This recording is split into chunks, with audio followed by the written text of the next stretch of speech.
Hello, my name is Rachel. This is my first YouTube video. I don't want to be really judgmental.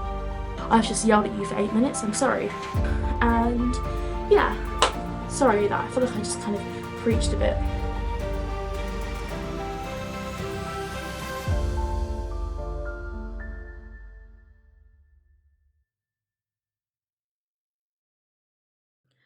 Welcome back, Nuggets. This mother clucker's got some thoughts. Let's ruffle some feathers and get into this video. And if you would like to support my tiny pullet of a channel, don't forget to like, subscribe, and hype this video.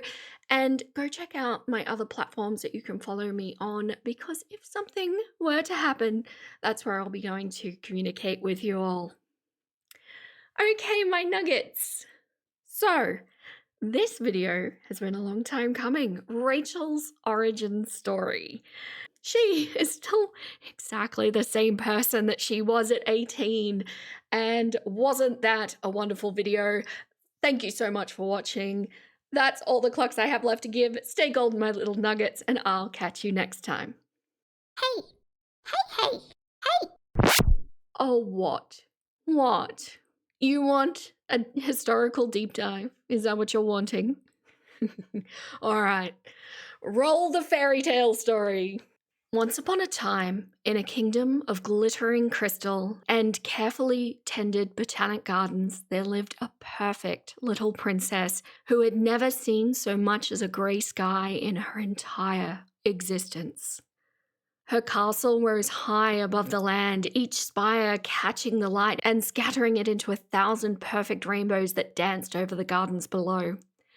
From her highest tower, she could see for miles in every direction. What she saw, she understood completely, or so she believed. For her parents, the king and queen, had given her the greatest gift in all the land, the absolute, unshakable certainty that she was extraordinary. Her brothers, the princes, were loved, of course, as all the children in this kingdom were loved, but she was singular. She was special.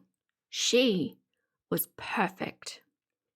She was the brilliant one, the perceptive one, the one who understood things others simply could not. This was not spoken cruelly. It was spoken in complete sincerity by the people who genuinely believed every word, and that sincerity made it something more powerful than mere flattery. It made it an objective fact. Beneath the castle walls grew the most perfect garden in all the realm. High walls keeping out the wind, careful hands keeping out the frost, and within it every flower bloomed exactly as it was meant to. The princess spent her childhood here, learning the names, both common and Latin, of everything, understanding how each plant grew, becoming fluent in the language of this ordered and beautiful world. Occasionally, beyond the garden walls, she would hear strange sounds, chaos, confusion, the noise of people struggling with things that seemed, from her vantage point, entirely avoidable. She did not feel contempt for these people, not exactly. It was something closer to utter bewilderment. The world was so clear to her, its rules so obvious, its solutions so apparent. Why could others not simply see what she could see? She concluded, reasonably enough, given everything she's been taught, that they must simply lack her particular gift for understanding. And so our princess grew tall and bright and utterly certain, her crystal castle throwing its perfect light across everything she surveyed.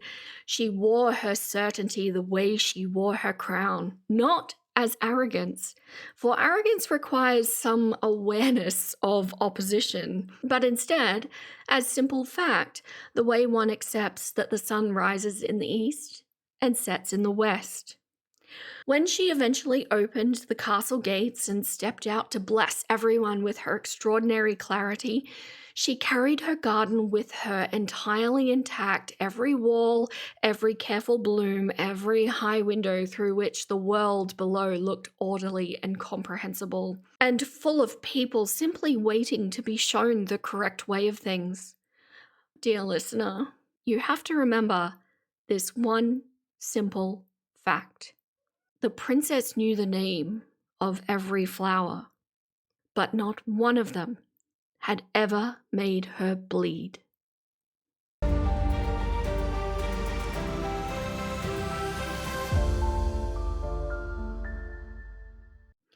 Okay, so let's get started with this historical deep dive. Now, of all things, Rachel started out her journey on YouTube at the age of 18 as a piercing influencer.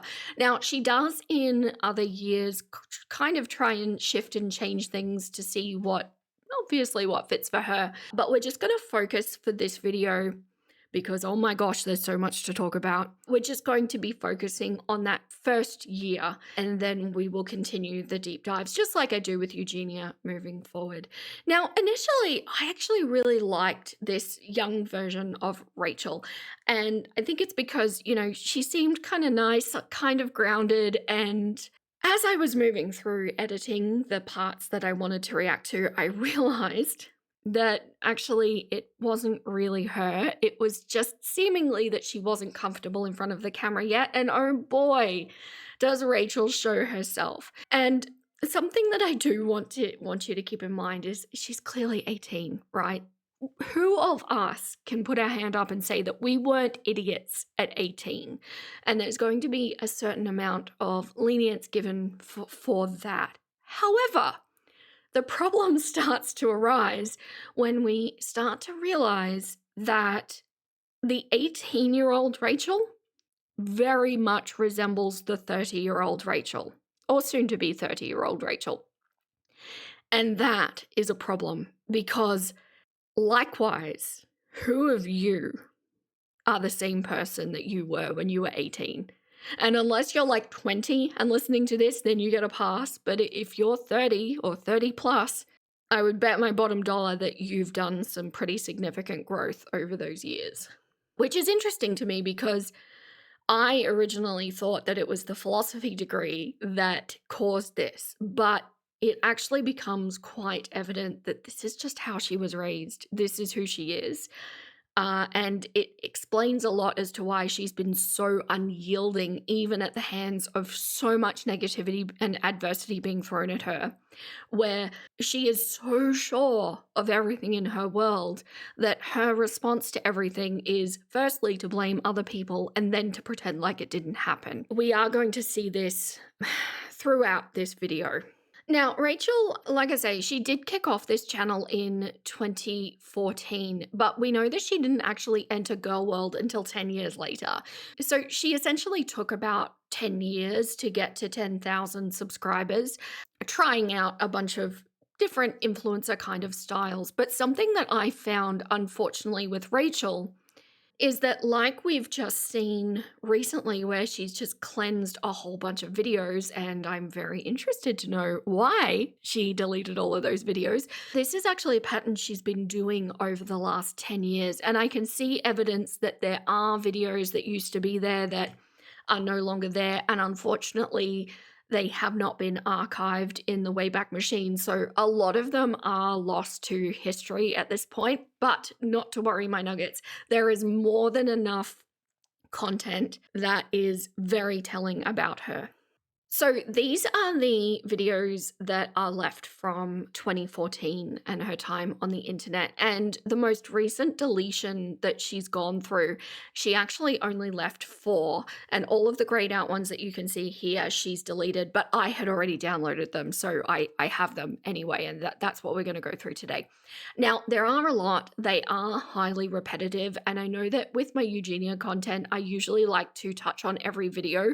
But the reality, my nuggets, is that there are several here that are just purely like running through her different piercings and what they are and did they hurt and things like that. And it starts to get very redundant. So what I've gone through, I'll give you an example of what that is in the first couple of videos, but then I am exclusively picking out parts that are telling or that are interesting with the context of the next 11 years of the stuff that she's been doing. And it just kind of to give us an insight as to who she was, why she was doing things, and how she was thinking at that point in time. So, without further ado, let's get into this video, shall we? Hello, my name is Rachel. This is my first YouTube video, and I'm filming in my dad's bathroom because it's the best lighting. And yeah, so basically I'm just going to show you my plug collection. I've seen quite a lot of plug collection videos, and I just thought that they're fun to make. And yeah, I was going to make a how I stretch my ears video first, but I ended up basically making a really bad one, and I didn't want to put it on, so I'm gonna do that again some other time. I'm gonna try my hardest to look in the camera and not at myself, but it's really hard to because that's moving and stuff. But anyway, let's go. Yeah, so sorry about the knuckle cracking and the sniffing. This is kind of a regular thing that Rachel is going to do throughout 2014. I have done my best to kind of remove as much of it as I can because, oh my gosh, my nuggets, there is so much sniffing, and anybody that's listening, I know that can be a real trigger point for people. But you kind of see what I mean. This is a very different version of Rachel compared to what we're used to of today. And it's these first probably like half a dozen videos where I'm like, yeah, okay, she just seems like a little quirky alt girl doing her little quirky alt girl thing. I probably would have been friends with her at this age, but it does not hang around my nuggets. It does not. This video is exclusively just running through her plug collection. Here's a couple of things that I find very interesting with some context that we've got, today. And then I have this, which is a Galaxy Cross. Some people wear it this way, I wear it that way. I have a Pink Floyd plug. I like the colours are really bright on it, and it looks really cool. So yeah, because I love Pink Floyd. And I have Dory, and I love this plug. This is from Sick Plugs as well, and then I'll show you the Bruce one as well. I have Bruce and Dory. And I just love them so much. I got them for Christmas from my mum. Kurt Cobain screw plug from eBay. I absolutely love Kurt Cobain and Nirvana and Betty Page. I don't wear this very much because it looks like she's naked. She has got like a yellow coloured bikini on, but she looks naked, so I don't wear that very much. But I sometimes do. I hope this video was interesting. Sorry I rambled quite a bit. I'm going to do a few more videos on different piercings I have and how I stretch my ears. So yeah, they should be coming soon. Hope you enjoyed. Bye! So, given the context, okay, here's some things that I was able to learn about her family. Now, I hope you don't mind. I'm not going to put pictures up. I'm not going to put links or anything like that, just because these things were unethically sourced. And by that, I mean she was doxxed on the farms back in November when all of the stuff went down. If you're really hellbent, it's there. You can see it. It's not been taken down. And just on the off chance that Rachel is listening to this, tell your parents to tighten up their internet security immediately. I know things that I shouldn't know, even though I didn't get weird with searching. So she comes from an extremely, and I mean extremely, religious background. Both of her parents are university educated, so I think we can see why there's so much emphasis put on that degree. And even though later, and we will cover it in future videos, even though later Rachel turns away from her faith and comes out as a lesbian, her parents still seem to be quite accepting of that situation. And I think that speaks a lot about the love that they have for their daughter. And I have no doubt in my mind that these people did what they thought was the absolute best for her. But everything that I've read, everything that I've seen, really what they've created is a very self-assured child who has no ability for self-reflection or self-doubt. And then she goes on to study philosophy, which unfortunately, if you're inclined that way, can also increase that kind of feeling within you. You're supposed to study philosophy and allow it to change you and allow it to move you through these phases of enlightenment. But Rachel's cup, metaphorical cup, is full, and so no more can be added to it. No more lessons, no more wisdom, no ability for change in perception in any way. And I really think that this kind of privileged upbringing that she seems to have had has protected her from any sort of adversity in her life. And then she gets online and she thinks that she is the beacon of all things wisdom and knowledge and philosophy. And it's absolutely fallen apart because at her core, she's not a good person. She's a mean-natured person, and that becomes problematic. But we've seen how she deals with that. I've gone through in exquisite detail in other videos, so I won't go back into it here. But this is, for reference, the kind of thing that we're looking at this point. Okay, so this next video, actually the next few videos we're going to watch, I might even put where I put the date, whether it's been deleted or not. So that last video that we just watched is still available on her channel. And why I got sus about the most recent deletion she went on was that the topics were so random. Like, some of them were her piercing stuff, some of them were crochet stuff, some of them, it's just like talking about the pandemic, and some of them were her actual girl world stuff. So it was all over the place, which made me think that there was a mass deletion to hide little bits and pieces within them, right? And I do believe that some of the ones that were deleted were benign, but others, I can absolutely tell why she's deleted them. And we're going through it, my nuggets. We are. So this next one was a deleted video. And this is one of the benign ones, but I just wanted to add it in as an example of how she's talking about her piercings and things like that, because we're not going to be covering it over and over and over in every single video that she's uploaded. So I'm going to talk about my vertical, well, my industrial piercing, but it's kind of vertical because it goes through my conch instead of through my helix. So I'm going to talk about pain first, because that's the thing that everyone always asks, how much did it hurt? And I won't lie to you, it hurt a lot. I was kind of already like in shock and kind of pain, adrenaline from the first one, so I didn't really feel the second one as much, but it did hurt a lot. And then the jewellery exchanging, that hurt as well. And basically it was just a painful process, but it's not like I wouldn't recommend it. I would still recommend people to get it. Like, it doesn't hurt anymore, and I only got it done 24 hours ago.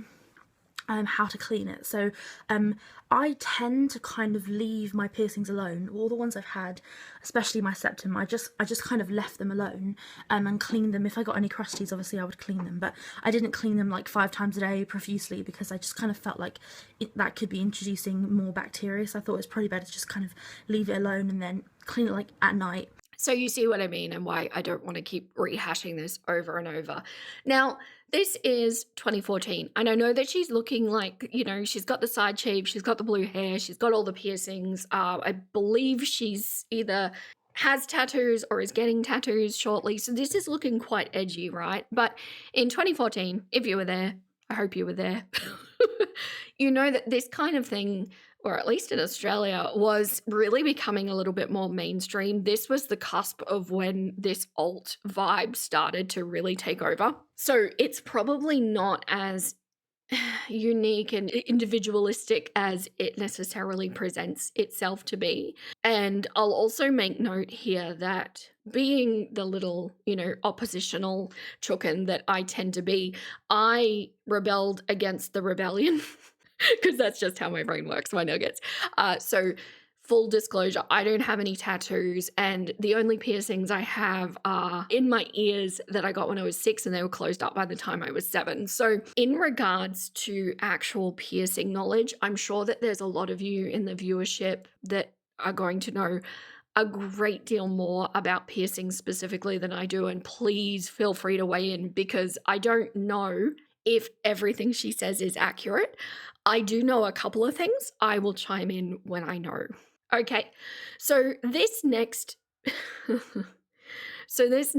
video is also a deleted one, and it's one that I believe I can see exactly why it was deleted. Let's have a look. Hello. So as you can see from the title of this video, I'm going to be stretching my ear. This one's a 14mm up to a 16mm. And my ear's been healing for about a month now, so it should be all good to go. I'm going to stretch with a taper. Okay, so this is one of those things that I do kind of know just because I fell down a rabbit hole. I am aware, and I did do a little bit of research to back it up, that going up by 2mm is probably the absolute maximum of what would be considered safe. And not necessarily recommended for everybody to do, and especially after only a month, that can be problematic. Still within the realm of kind of okay, but not necessarily. And I just want you to pay attention, because this is where we're really starting to see the Rachel that we all know and love. She is going to deliver this tutorial on how to stretch your ears with the absolute confidence of objective fact that we know she has. I'm just going to go ahead and stretch this ear. I'm using the tapering method for this ear. I'm stretching to a 16 millimeter. You're supposed to use tape for this, but I've run out of Teflon tape and my ear has been healing for ages, so I know that this stretch will be fine. I blew my ear out at 16 millimeters. So I just wanted to include that clip, because when I was editing this, I'm of course thinking, no, I'm pretty sure that doesn't necessarily sound right. So I just wanted to look it up, make sure, and then lo and behold, later this year, she actually did blow her ear out. So yes, but just keep that in mind. Listen to the confidence at which all of this is delivered. Now I'm going to take my 16 mil. I'm going to line up the this is a single flare steel tunnel, by the way. I'm going to line that up with the taper, like so, and exchange it in. There we go. Easy as pie. My ears, for some reason, are just loosening up so easily. Like, this is literally can slip out, like, through the flare now. So, for some reason, my ear is just so loose. So, yeah, so that's good. So I'm stretching quite quickly, which is not advisable. So anyway, but I'll make a video about that. I keep saying I'm going to make that video, and I am going to make it, but I just want to make it properly, and I don't want to be really judgmental. Like, YouTube is like, you have to stretch your ears this way. You can only do it the way I tell you, and like, I just find that so annoying. So I'm going to make a video that's honest and that's not like judgmental. So I'm going to get around to that. So it's annoying, is it? Can't relate. No idea what you're talking about. When people tell you things as fact and are completely judgmental about it if you don't believe them. It just, I don't know. I don't know what you're talking about, Rachel. So even within this video, you know, she started out the video saying, oh, my ears have been healing for ages, at a month, and it's fine, and this is how you do it. But then at the end of that, she's like, this isn't advisable, and I did it quite quickly. So, yes. Hello, Rachel. I see you. I see you. Okay, so this next video has also been deleted, and I think it's really clear why as well. And all of this surrounds basically the biggest criticism that I've brought to Rachel in her more recent content, and that is that she will deliver something as objective fact, even though she absolutely knows nothing about the topic. And this is what is so insidious when she's dealing with the DV stuff, because these sorts of topics require a lot more finesse, a lot more understanding, a lot more perspective than what Rachel is able to give. And I don't at all think that this is something outside of Rachel's ability to learn. It's just the problem is Rachel needs to first be able to admit that a function within her own life is flawed before she will start to learn. And we haven't seen a lot of evidence of any of that sort of thing yet. So this next video, she's basically going to be teaching people how to increase the size of the ears using the tape method. And I've just got a couple of little snippets from this one. So this video is going to be all about the taping method. I'm just going to jump right in and not mess around with any faff, because I tend to chat crap at the beginning of my videos and I'm sure it's extremely annoying. So I'm going to stop doing that now. A little bit of insight there. Okay, so here's what I want you to pay attention to. I'm not going to show the whole tutorial. These videos that she did were fairly short, but she's going to spend a lot of time talking about, you know, how it needs to be sanitized and everything needs to be clean. And she puts this stuff on it that is antimicrobial and antifungal. And then pay attention to what she does at the end of this clip. Just dab it under there and then stick this down. Now, the pseudocreme thing is just what I do. Some people use oil. I personally use pseudocreme because it's antiseptic. It's antiseptic, so it's not going to put any funk in my ear. Then I just fold the back of the tape in, like that, or you can cut it to the perfect width, but I don't really bother doing that. I just fold it in. Excuse me, sorry. Wipe the nose, touch the hair on something that she is explaining needs to be so sanitary. And it's valid because when you are going through this kind of process, you can create little micro tears and things like that within the skin, or even just the case that something is going to be held against the skin, and if there is bad stuff trapped in there, it can cause an irritation, like a dermatitis sort of reaction.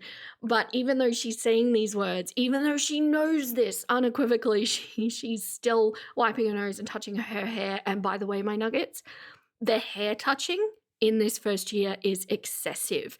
If you find it annoying what she does now, I promise you it's about 1/10 of what she used to do. It is much more tolerable now. And like I say, again, this particular situation, look, she's 18, whatever. We're all idiots at 18. But it's showing you, you know, that metaphorical, by the way, if you don't know what I'm talking about when I say a full cup, is if you have a cup, right? When we're born, we have a cup that is completely empty, and as we grow, we add a little bit of liquid to it that is a little bit of learning, and then we might accumulate more knowledge, and a little bit more goes in the cup, and more and more and more. But as time goes on, the cup eventually fills, and when the cup is full of liquid, no more liquid can go in it, which is no more metaphorical learning. And that's what I'm referencing when I talk about Rachel as somebody who has a full cup. It's because they have no ability to be able to take on new information because they know.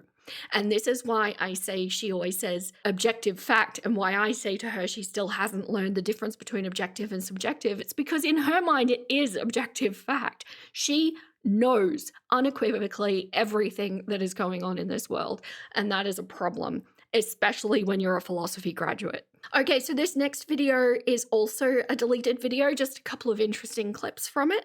It took me probably about a month before I could change it.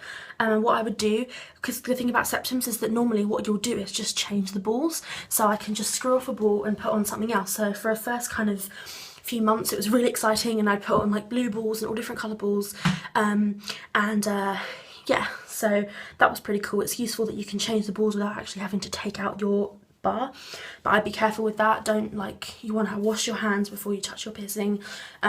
Make sure you wash them in warm water with soap, and yeah, also when you're in the shower, kind of let the warm water run over your piercings, just generally, especially after it's healed, because some people do complain of their septum piercings smelling, which I've never experienced, but apparently if they sort of move it a bit, they can smell a funny smell.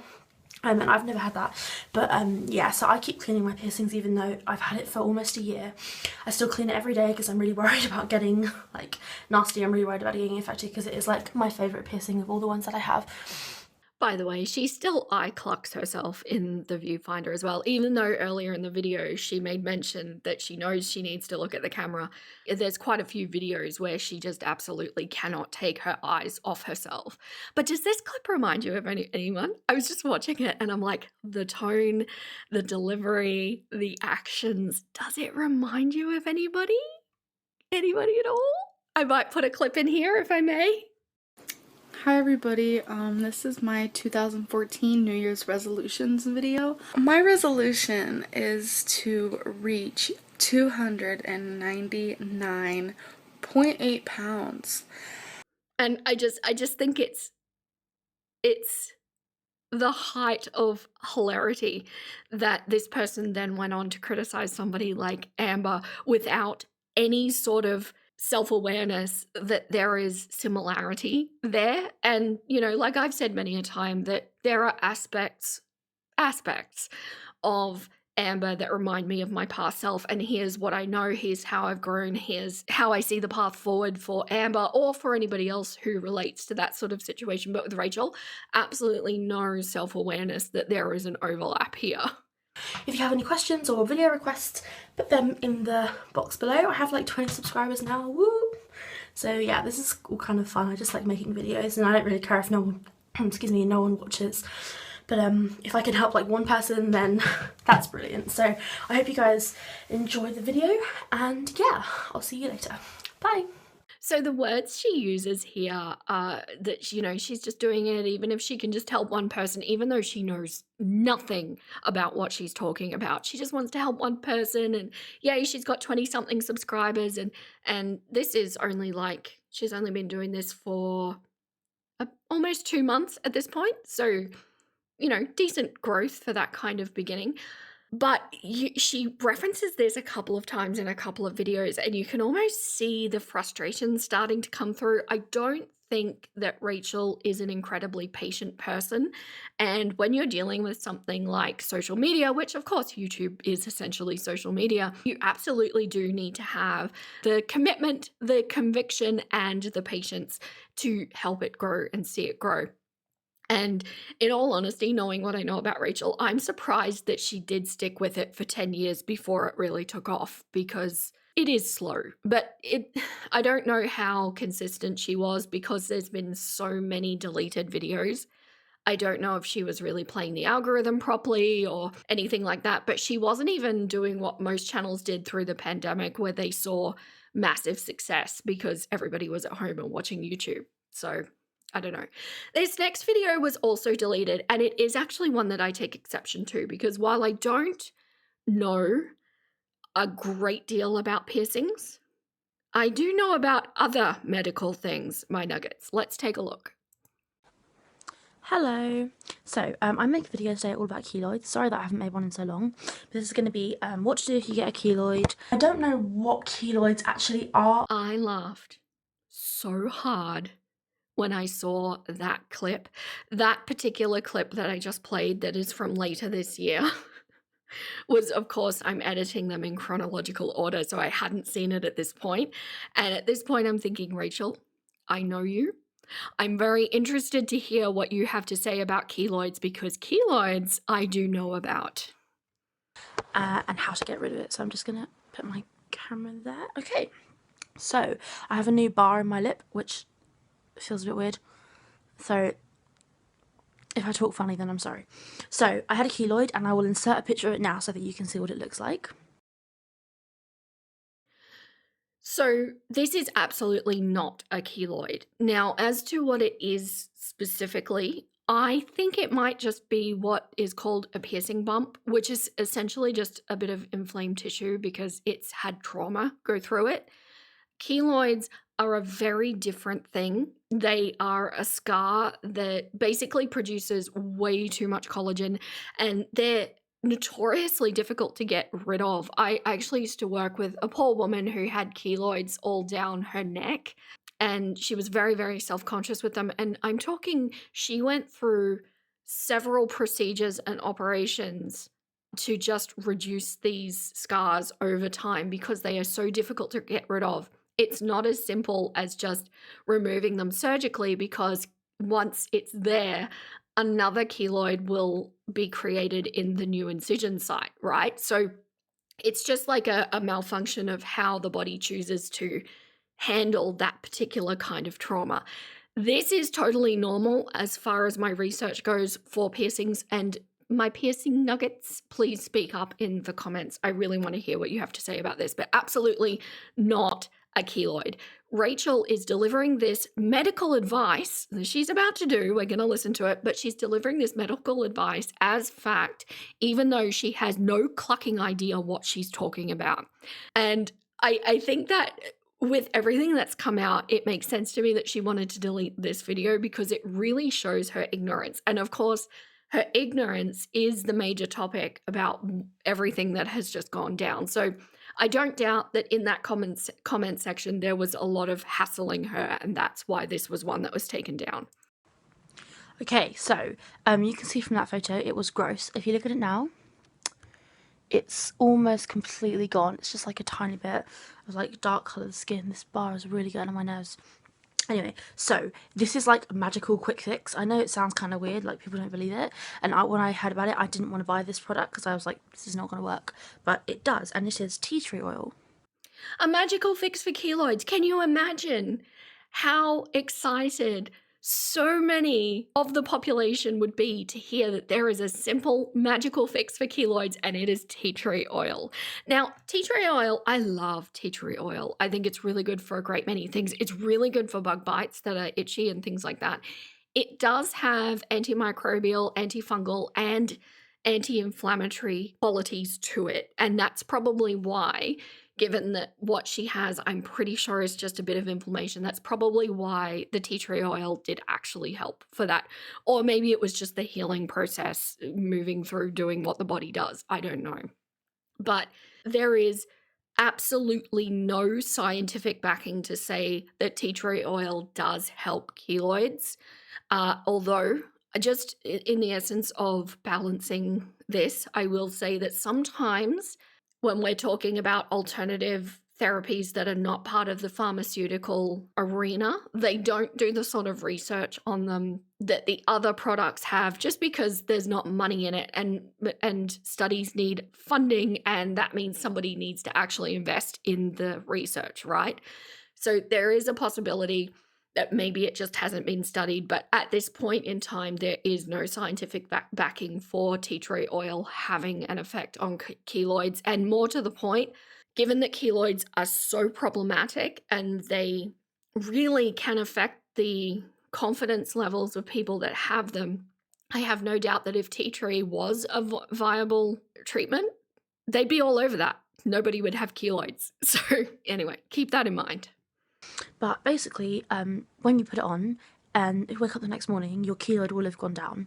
And the more you use it, the better it goes and the faster it goes. So you don't want to use it like every single night. I used it like every 2 nights or 3 nights. And then after about 2 weeks, I saw a massive improvement. So yeah, I would suggest that you buy tea tree oil.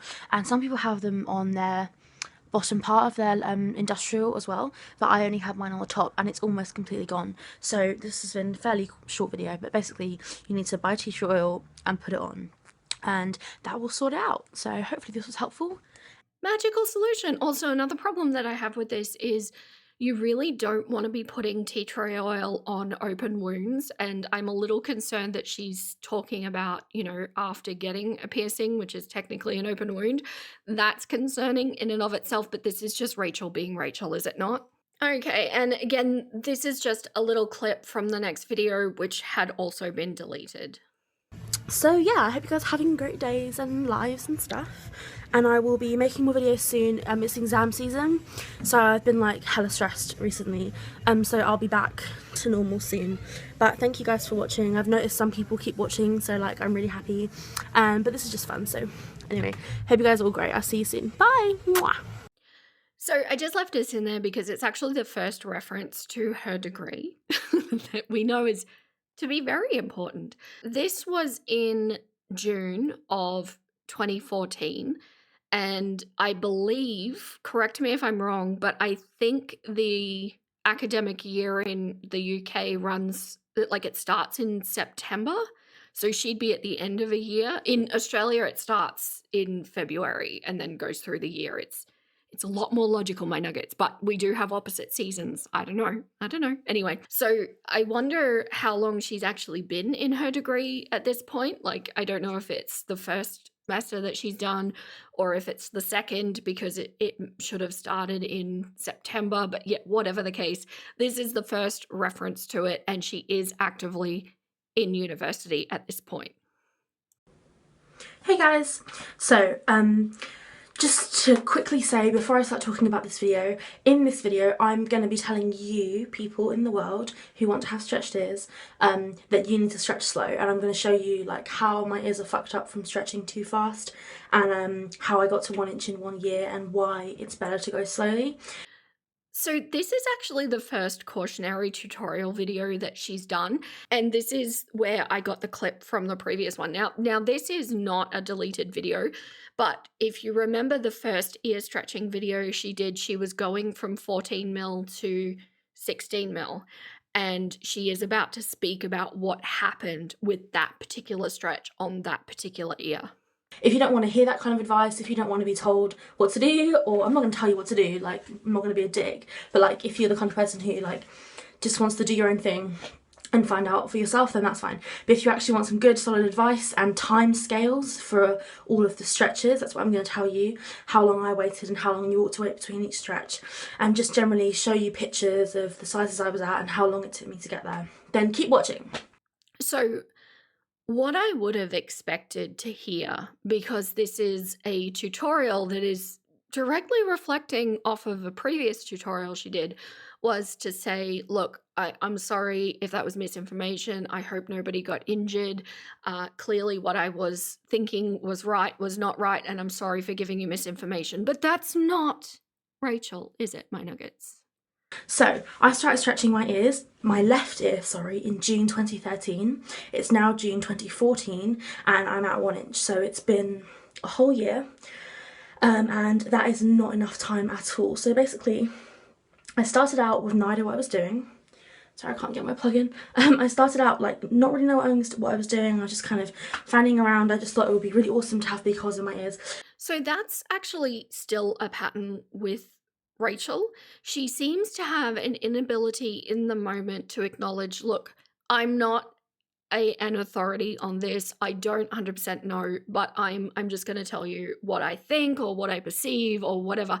She doesn't have the ability to do that in the moment, but given enough time, perhaps given enough perceived growth of her, that's when she can retroactively say, yeah, look, I didn't know what I was doing there and I'm sorry for being a twat. You know, things like that. We've seen this from her still recently.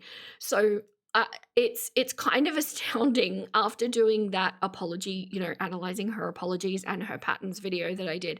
It's astounding to see how early this pattern was established. And I don't doubt that this isn't a new pattern at this point either. I tend to think that's probably how she was raised. And I almost wonder if she was coddled to the point of any mistake she made, it was really somebody else's fault. Or if she made a mistake given time, it was then reflected on as saying, oh no, but see, you didn't know, but now you know now, you know, things like that. I don't know. There's something wrong here. There's something wrong with how she sees the world. There's something wrong with how she thinks it works and what everybody else is doing. And she does seem to hold herself in a higher esteem than those around her. I'm looking at the parents. I am. I'd love to know what went on. Sus Chucken is sus. People don't really realise that tapers are not supposed to be worn in your ear. You're supposed to use them to make the hole larger and then you put the jaw in. But I think people do know that, but it's just easier to wear the taper, especially at smaller sizes, and that's what I did. And I've really suffered from that. So I'm going to show you what my left earlobe looks like. Now, I'll tell you actually, I blew my ear out at 16 millimeters. Yeah, so this is the exact ear that she was using the taper in to stretch in a tutorial, telling people confidently how to do it. This is the ear that she's talking about, and it is the size that she's talking about in that previous tutorial. Okay, hi, sorry.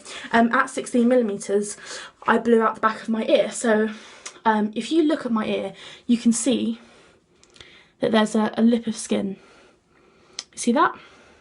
And I'll just show you if you don't like naked earlobes, then you can just skip a bit ahead. But so this is what my earlobe looks like, and you can see it does look like a cat butt a little bit, and that's because I stretch really fast. She stretched really fast, even though in that previous tutorial she said my ear's been healing for a month, and that's ages. Although then she also went on to say, you shouldn't do it too fast. I don't know, my nuggets. Do you know, I wouldn't wish my upbringing on my worst enemy. I wouldn't. And it breaks my heart when I hear that so many of you resonate with my upbringing, because like it's trauma. It's nothing but trauma. But at the same time, when I look at somebody like this who seems to have had an adversity-free life, and I do say seems because I don't know for sure, but that's how she's acting, and that's at least what she's presenting, and that seems to be how she handles conflict. I look at this and I just think, wow, I'm glad that I'm the person that I am. I'm so glad that I was given so much adversity that I was able to grow into the person that I wanted to be, rather than being completely blinkered as to who I was. And I think it's amazing when parents have this want to give their child a better life than they had, and to, you know, let them be children and let them be innocent. But I just have a very strong feeling the way I'm reading this, and please chime in if you feel different or if you see something different, because this is very much through my own perspective and filter. I am aware of that. It's just the way this seems, it's like she's been protected from everything bad in the world, like everything. and they're not taught how to deal with things when bad things do happen. And I kind of have a feeling that it was swept under the rug. And I don't know, like you see the kind of child that this sort of thing produces, and that's not good either. Like, this is not serving Rachel in her life. This is not how to be a functional adult. And, maybe lacking that perspective of people that have kids, you're really raising adults. That's essentially what you're doing. And I think perhaps it might be very easy to lose sight of that and just treasure the amazing little being that you've birthed. I don't know. Look, I don't have kids. I don't really have a dog in this race. But tell me what you think, because this absolutely blinkered approach to life that Rachel had here at 18 and continues to have now at 30 or nearly 30, that's not a good thing. That is hindering her in so many walks of life. Even if we're just talking about interpersonal relationships, not even careers and things like that. But clearly it's affected her YouTube career that she was building, and who knows what else it's infiltrated. This is a bad place to be as an adult. So basically what I'm trying to say to you is that the best thing you can do is, as long as your patience will allow, just wait as long as you can, especially at larger sizes, because the tears inside your ear, though it might have stopped hurting, you still have those tiny micro tears and they're still there and they're not healed up completely. And the longer you wait, the easier your next stretch will be and the better your earlobes will be altogether. I've just yelled at you for 8 minutes, I'm sorry. And yeah, sorry that I feel like I just kind of preached a bit. But anyway, hope this was useful for some people maybe. And I'm going to make a video in a minute about tongue piercings, because I found the pictures of the thing that was on the bottom of my tongue. But you can watch that if you want, and I will see you later. Bye! But yeah, absolutely no acknowledgement that she was giving medical advice for how to deal with an ear, and no acknowledgement that she gave the wrong information. No apologies, no looking after her viewers, no even concept of responsibility of the information that she's giving. Now, and like I say, at 18, I don't know that I would expect an 18-year-old to have this kind of depth. I really don't. But what I struggle with is that she's still doing the same clucking thing. It's the same. She's the same clucking person, my nuggets. Okay, this next video is also still up, and it's giving more medical advice. Hello! So, the first thing I have to say, this is really important, is that the method I'm about to show you of tongue piercing cleaning should only be done if your tongue piercing is completely healed. Like, you've had it for like a month or 2 months, there's no pain, you've changed it loads of times, and you know that your tongue piercing is completely healed. And you just either want just a really thorough clean, and you just really want to feel like you've cleaned your whole tongue piercing all the way through, or you can do it if you have the thing that I had. So I'm going to quickly just insert a photo now of the thing that happened on the bottom of my tongue piercing. It started off as a red lump, and I'll put a picture of that now.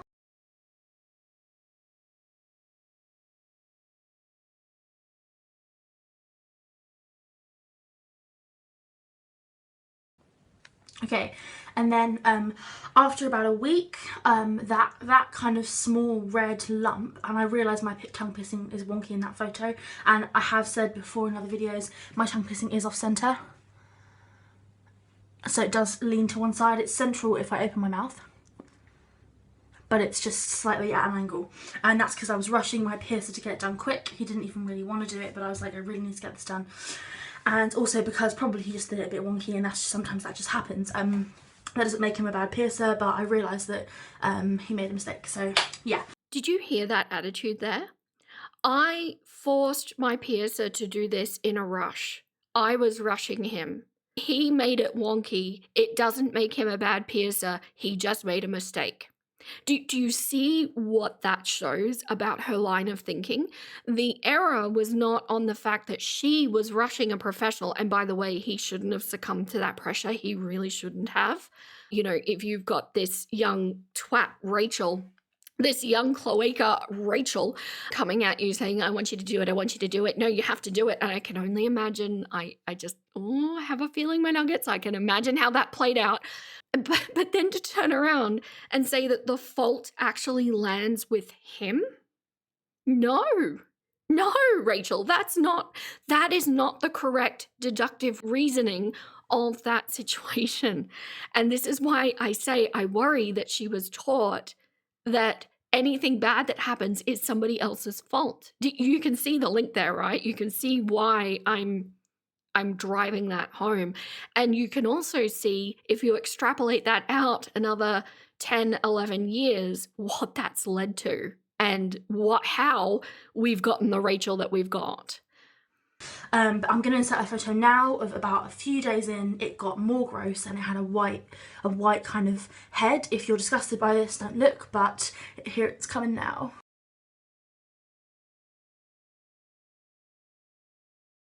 Okay, so I just wanted to leave this in because, I like to correct misinformation. I just need to.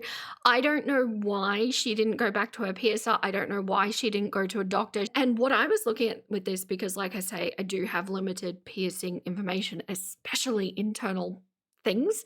But I do know, because of a very unfortunate situation as a child, I do know that tongues heal differently than skin does. So, because it's technically part of the internal stuff, right? It's inside, it's not an external entity for the most part. So it heals differently. And my best guess, of course, I'm not there, I haven't seen it, but my best guess is this is not an infection just because we can't see any redness or veins, and it's not apparently oozing, it looks like a bump.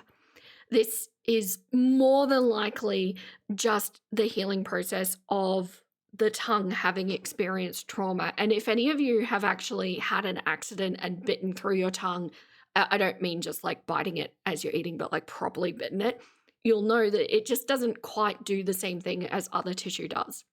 And this is most likely, if you're interested, something called macerated skin cells, which is just dead tissue, basically, after the trauma of having the jewelry put in, and it's kind of working its way out. If I'm right about that, that actually resolves itself within a week. So it's not a big deal. It just kind of comes and goes. But you can hear her logicking it through without any actual research is the word that comes to mind. And I will just say, this is 2014. It's not like there wasn't Google back then. And just putting that out there. She's got enough technical sense to be able to film and edit and upload a YouTube video. I'm sure that she could have somehow managed to research this for herself. Okay, so it was like that for probably a week or maybe almost 2 weeks, and at first I thought it was an infection, but I got it like quite a long time after my tongue was completely healed. So I was really confused, like I don't understand what this thing is, and I thought it might have just been a type of scarring, or I don't know what it was, and my piercing definitely didn't hit any veins or anything like that, so I really couldn't work it out. So what I decided to do to get rid of it was just use salt water and swish like this with salt water or non-alcohol mouthwash. But it didn't work, so I was like, what am I going to do? I can't think of anything. I really want to clean it like thoroughly, like I wanted to feel like I'd really cleaned it kind of all the way through the hole. So what I decided to do was take a syringe like this, obviously with no needle. You can buy these in Boots, they just come in a bag, and they're just plastic, and they just push water out. And what I did was I took a mixture of salt water and I took either just salt water on its own, or a mixture of boiled, cooled down water mixed with TCP, which is like an antiseptic liquid. And I removed my tongue piercing. I'm going to demonstrate just with normal water for you. I have to stress, you can only do this if your tongue piercing is completely healed and you just want to feel like you've really cleaned all the way through the hole. I don't know anyone else who's done this, so it might not be like a great idea, but it worked completely fine for me, and I just figured I would show you because it might work for some people. So just to clarify there, she has no idea what she's talking about. She has no idea what she has. She's never seen anybody else do this method, but I'm going to say with confidence that you can use these liquids to shoot through the hole in your tongue And you definitely need to make sure that you only do it if your piercing is completely healed. I don't know what to do with this. So if I'm right and it was just macerated tissue, the treatment is actually saltwater rinses. She probably just didn't do it for long enough, because we know that Rachel is somebody that struggles with patience, and she probably thought that it should fix up within a couple of days, and it didn't, because it just takes longer, and that's just the nature of it. I'm not going to show her actually doing this. I just think it's weird and gross, and I don't particularly like it, but just that utter confidence. Has no idea what it is, has no idea what she's doing, but she's going to speak about this medical advice with such certainty as though it is fact. And just, you can see it, can't you? You can see Rachel, you can see current day Rachel in this young woman. So I'm just going to fill the syringe with water, just regular, clean, just tap water. Just regular, clean tap water, my nuggets. So we went from salt water to boiled and then cooled water to mixed with some sort of sterilizing solution to just tap water. And anybody who has any sort of hyperfixation in this realm like I do knows that there's no such thing as clean tap water when it comes to dealing with healing something like this. It needs to be treated in some way. That's like, and I can't believe that I think it was the last video I did on Rachel where I'm saying she's given incorrect information, and it would have taken her 5 clucking seconds to research it so that she could actually sound informed about what she's talking about. And so I took those 5 seconds out of my life to Google something so that I made sure that I was giving the correct information. And it's just, she hasn't learned. In 10 years, she has not learned. And I'm just stressed. And I'm just realizing now that I cannot math because it's actually 12 years. Oh my God. Oh, I cannot. I don't know what year it is. It's not 2025. Anyway, shall we continue? If your tongue piercing is completely healed and you just really want to feel like you've thoroughly cleaned your piercing, then this is a good thing to do. I've found anyway, especially with TCP, which is antiseptic, or water, or just salt water, whatever you feel like. And I just feel like after, well, I was doing that for every day, probably for a week, and the thing just completely disappeared. Yeah, which is exactly the healing time that I found for macerated tissue, and that's just how long it takes. And that's, yeah. Okay, moving on to another deleted video. Just a short clip from this one. I just have my body jewelry here, but before I change them, I'm just going to tell you what happened to them. So basically, I was wearing different jewelry. I was wearing little crystals. You saw that in my sorry, I'm talking really fast. In my nostril piercings video, you saw the crystals that I was wearing. And basically, I got lumps. So I got a little tiny red lump on this side. It was the back of the hole here. And then on this one, I got a tiny red lump at the front. And I don't want to say they were keloids because I don't know what keloids actually are, or if scarring is like a separate thing. So like 6 months later, she's realized that she doesn't actually know what keloids are. I probably assume that that's because in the first video, people were telling her that's not a keloid, you know, things like that. But she hasn't bothered to research it and educate herself. And again, like I say, at 18, I don't know, none of this, it probably matters. It only matters because she's still the same person today. But yeah, it's just like, let's not forget that getting piercings is incredibly traumatic for the tissue. And although it's normalized, that doesn't negate the fact that it is a traumatic procedure for your tissue. You're going to likely see some inflammation. So yeah, there's that. Okay, now this last video for 2014, I just wanted to say there isn't really much significant that happens, but what I had observed was as the videos went on, she started looking at herself more and more and more, and this video was almost comical in the amount of time that she spent staring at herself in the viewfinder. And while I do agree that like when you're dealing with piercings, of course, there's probably some times where you need to glance and make sure that you're doing it, you know, getting it in the right spot and all that, but that's not what she's doing here. Have a watch. Hello. A lot of people think that when they reach their goal size with stretching, that that's like the end of the road and that don't need any more love and care. And I'm here to tell you that that is not true. One of the most important things that you can do for your ears is wear jewellery with a big wearable area. For example, this is a double flared plug with a big wearable area. And this is a double flared plug with a small wearable area. And these will mess up your ears. So if you wear a plug with a small wearable area, I'll demonstrate this for you now. Your ear kind of is too big for it, and it sort of sits over it like that. And often, if you've got a slight amount of blowout, which I do have, it can just make your situation worse and worse. So it's really important to wear jewellery with big, wide wearable areas that your whole ear can fit on.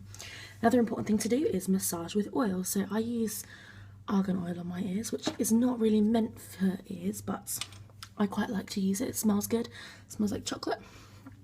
Just put a bit on your fingers and just give your ears a rub. Like It just reminds me so much of Amber. You know, she spends so much time looking at herself in her own camera viewfinder or on the phone, whatever she's using, and she just really loves the way that she looks in these things. And I just see Rachel doing the same thing. It's a funny parallel. It really is.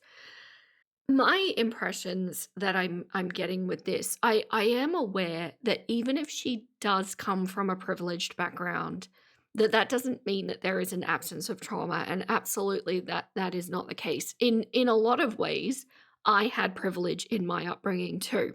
It's just unfortunately it did not override the really heinous things that also happened in my childhood.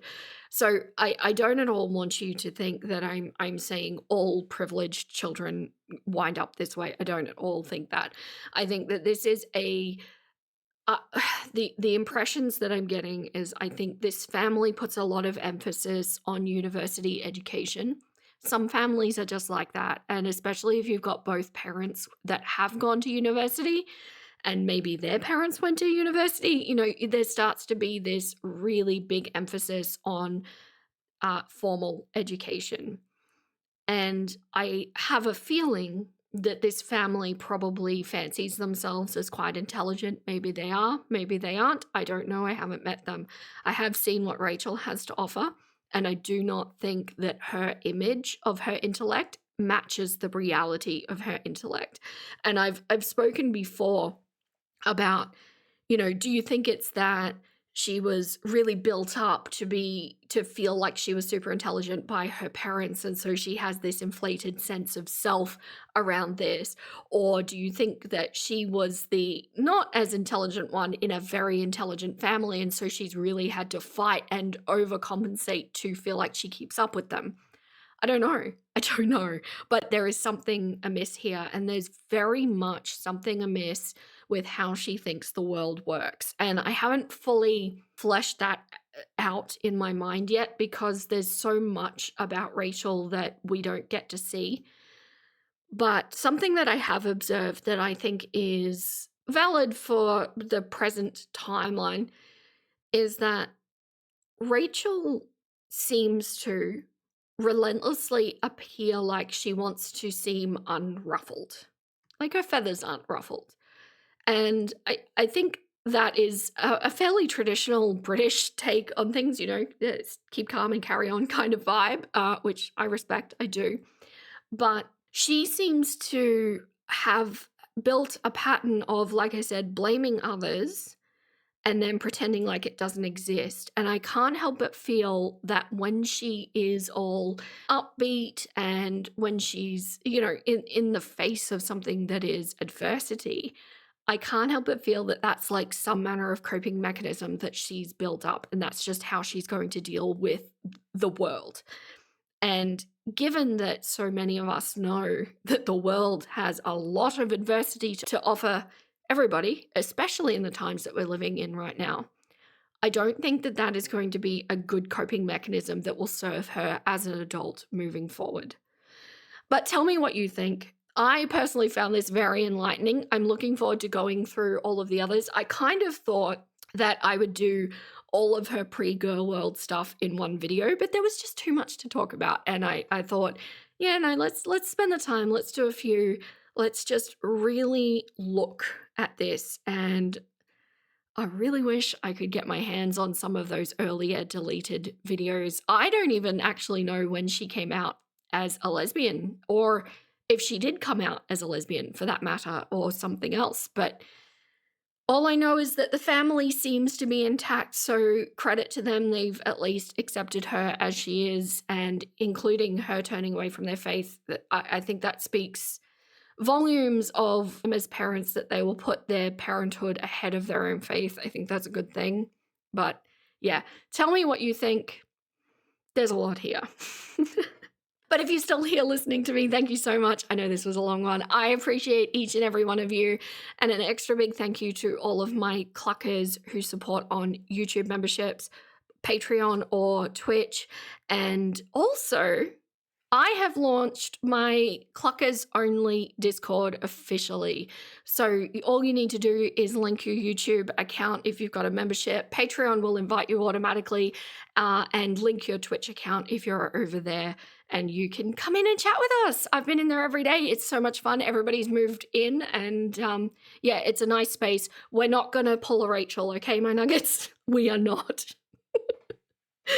But that is all the clocks I have left to give. Stay golden, my little nuggets, and I'll catch you next time. Hey! Hey! I'm gonna go watch another video. Let's go!